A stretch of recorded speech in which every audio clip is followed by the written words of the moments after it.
क्या आप भी देश और दुनिया की खबरों से रह जाते हैं बेखबर?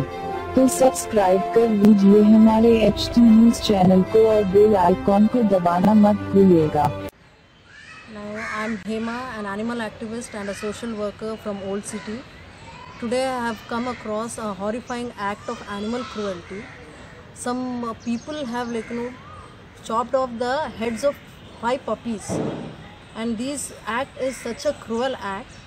And I have I've rushed to the spot and I've called the PS, and they have inquired in the area, and they said they are going to catch the culprits within 1 week of time. They are going to resolve this case, take a stringent action on this, and hopefully I'm waiting for the proper action to be taken.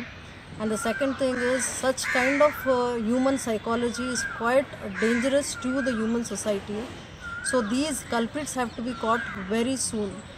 And the same act has occurred in 2016 on 20th June in Mushirabad graveyard. A few 8 boys, teenagers, they have burnt live the puppies, and they've been caught after being in the caught through CC camera footage. So hopefully in this case also some same kind of action is going to be taken. So people have to recognize that even animals have got the laws, and they have to be respect those laws.